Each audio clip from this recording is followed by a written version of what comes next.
Good morning, and thank you for choosing Fox 10 News on this Saturday morning. Today is March 13th. I am Gianni Navarro.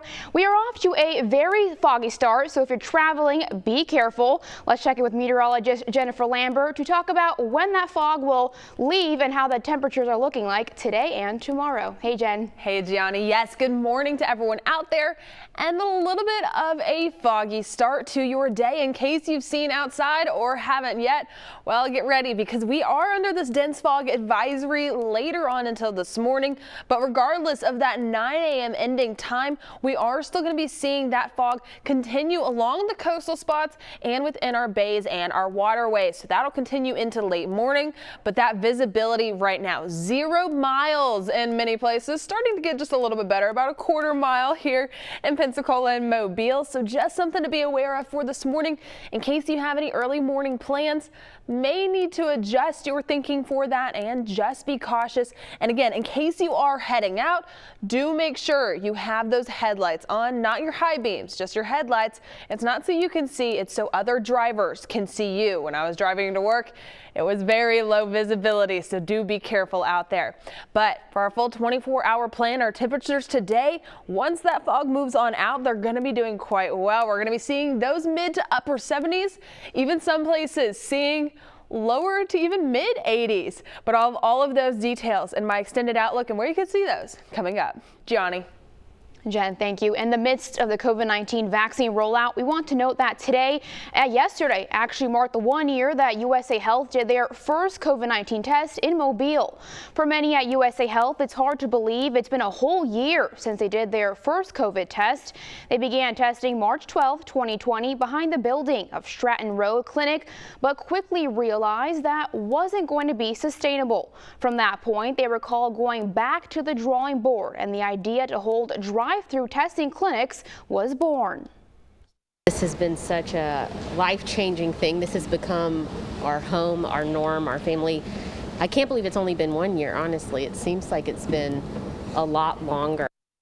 USA Health says since the vaccine rollout, they have seen a decrease in the number of folks getting tested, but view this as a hopeful sign, saying they believe it's because they've gotten a handle on social distancing and best practices. They also say they plan on using everything they have learned throughout the year and will apply it to their regular practices moving forward. And USA Health tells us that to this date, they have tested a total of over 50,000 people. And Alabama Governor Kay Ivey directing flags that be flown at half-staff today. The move reflects on the more than 10,000 people in the state who've died from COVID-19.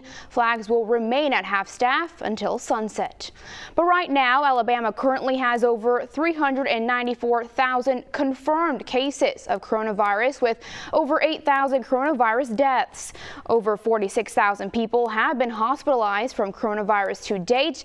The state is currently expanding vaccinations, and so far over 765,000 Alabamians have received their first dose of a COVID vaccine.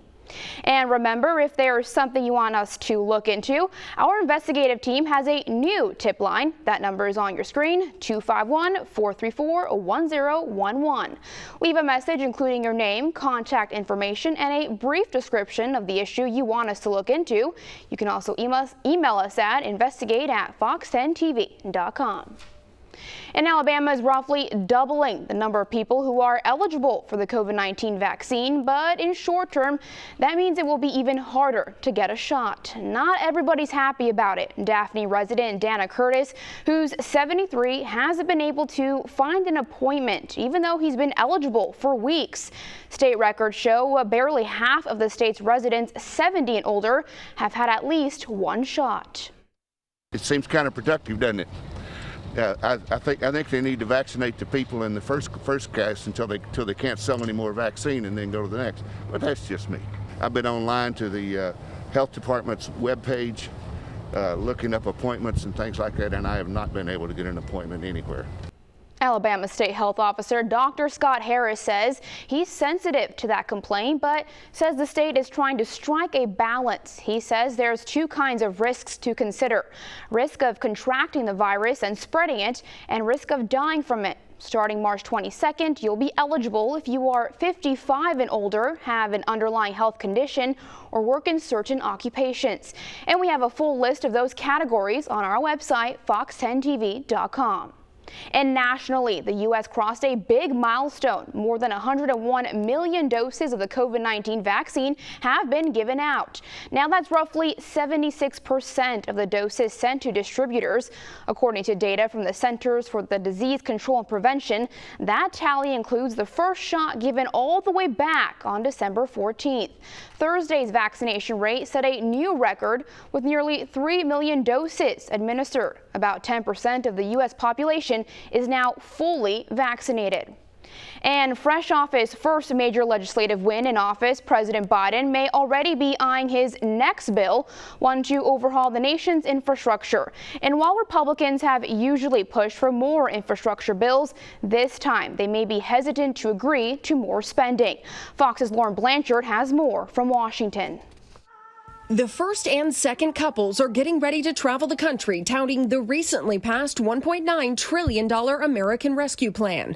This law is not the end of our efforts, though.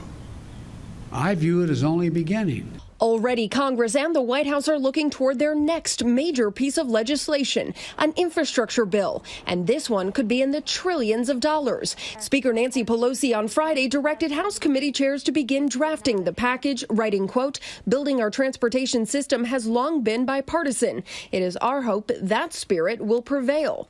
The last COVID relief bill was passed without a single Republican vote. Senate Leader Chuck Schumer says his party is prepared to go it alone again. I do think reconciliation can be used again, certainly on the next part of the Biden agenda. Comprehensive climate, infrastructure, job training, and science bill. Moderate Democrat Senator Joe Manchin has said he will not support a bill unless Republicans are brought into the conversation. Typically, the GOP is on board for infrastructure legislation, but after a year of heavy congressional spending, there's sticker shock and disagreement over how to pay for another bill. This reckless spending is obviously racking up a lot of debt for our kids and grandkids, but importantly, it's undermining our economic stability. Representative Sam Graves said in a statement, quote, "A highway bill cannot grow into a multi-trillion-dollar catch-all bill, or it will lose Republican support."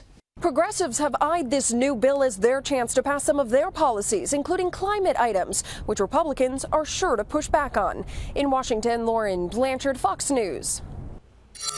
And right now, Pritchard Police Department asking for your help in tracking down Jaquel Graham. They say he is a person of interest in connection to a homicide that happened near Fayette Street and Marion Avenue yesterday.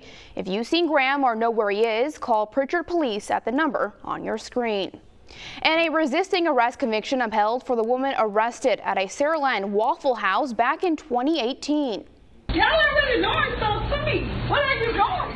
The cell video of Chiquisha Clemens' arrest quickly spread on social media, gaining national attention, igniting protests and a long fight in court. The Alabama Criminal Court of Appeals releasing its decision in this 30-page report Friday, saying there were no grounds to overturn her conviction. Police say Clemens threatened workers at the Saraland Waffle House after arguing about charges for plastic utensils. During the scuffle with officers, at one point, Clemens' top came off, leaving her exposed. Clemens was charged with resisting arrest and disorderly conduct. A split jury found her guilty of resisting arrest, but acquitted her on the disorderly conduct charge.